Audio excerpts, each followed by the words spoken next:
So we're back in the studio, which takes me right back to the first video I filmed on this channel. And I want to speak about the first subject I ever spoke about on this channel, which is the eBay journey, the eBay reselling journey, right? It feels like nothing's changed in all of those years, but it has, especially when we look at the statistics and the numbers. And I know a lot of you guys are here for the eBay experience, the eBay journey. Let's speak on that. Let's speak about how things are looking. So for a bit of context, we are now in, I should know this, November. Yeah, we're in November, nearly December. And last month's revenue and profit, to be fair, was the strongest that I have ever, second strongest I've ever seen in the time that I've been selling on eBay. With that came a lot more profit. With that came a lot more orders. With that came a lot more problems. So we've had a lot to deal with. Obviously, the scale of everything now is a lot larger, right? The expectations that I put on myself, the expectations arguably that the business puts on me are larger, and I'm not complaining, I'm happy about this, but I'll explain what this looks like. So number one, to grow an eBay store to over £8,000 in revenue a month, even if it was only for the 1 month, who knows what next month will look like, it takes a lot more than you might think. We're talking between 25 and 50 listings almost every single day. I had 1 week off in the last 2 months because I was ill, and then I had another week where I was listing at like half capacity because I was also ill and still recovering. Long story, we need to have some time off now and again, but yeah, it's like 50 listings a day, at the very lowest 25. That in itself does take a lot longer than you might think. Again, sourcing 50 products of decent quality, listing them up, all of these different things can take time. Not necessarily a problem, part of the business, but still worth mentioning. Then we also had to contend with the fact that I've started to sell in more expensive categories, and I'll explain what I mean by that and why. So to get the sales figures up to where they are now, it's not been the same sort of business that I've been running since, well, when I started this around, 2 years ago now. I expanded into much higher priced items. The highest priced item that I sold in the past month was £550, and I sold that 3 times. The reason for this is because that's where the profit can be, right? If I sell an item for £39, my profit might be £15 to £20 at best, at very best, maybe as low as £5 to £10. If I sell an item for £500 or £550, for example, on that item my profit is near £200, just like that. Your item has sold, £200. Now, the benefits and drawbacks of selling like this are numerous. The benefits, you have to sell less units to make more profit. Other benefits might include the fact that it's easier to see large numbers, it's a more scalable business to an extent, and you can use other suppliers. The drawbacks that might come with this are a few things. Number one, loss prevention, or loss potential, let's say. I've not had it happen yet. I had it almost happen where somebody was confused and they were able to relocate the item, but somebody said this item didn't arrive, right? So obviously you guys can crunch the numbers. If the profit was £190 and the sale was £550, it was over a 300 and something pound item. I'm like, this could be bad. This could be really bad. Like £340 item missing, that's a lot of profit. Fortunately they found it, but it opened up a big question, or a big point, which was the fact that loss prevention here is much more important. Factoring in losses here will take up a lot more profit margin than, say, if a £30 or a £50 item goes missing, or gets lost, or gets damaged. Another thing, funnily enough, is actually scale. So, as weird as this might sound, returns become a lot more difficult to process.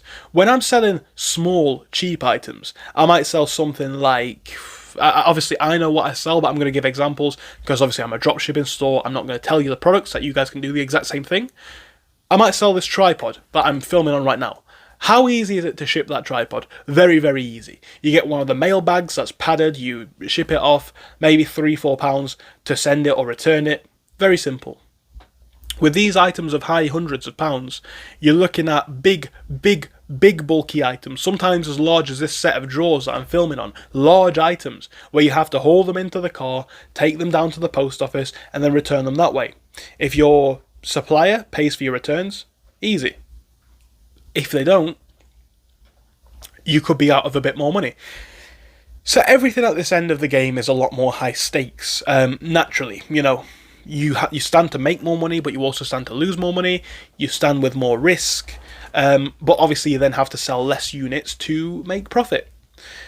That's really where I've been spending a lot of my focus recently. I'm still listing the cheaper items and they're still selling like hotcakes, to be honest, but I see the long-term money in these more expensive items, and I'm not afraid of that. I think it's worth the risk, but it is the truth. So now looking forward to...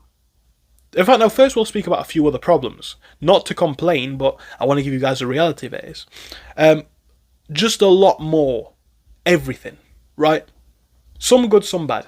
A lot more offers coming in, a lot more questions from customers, a lot more complaints, a lot more positive comments, right? We're at an all-time high for month-on-month positive feedback. But at the same time, oh, this item's running late, or this and that. And especially when we're dealing with items of higher scale, higher price, or even just higher frequency of having to answer these questions, it can become a little bit more challenging and a little bit more stressful. Overall, I'm happy with where we're headed on this business, but I'm now seeing the next step.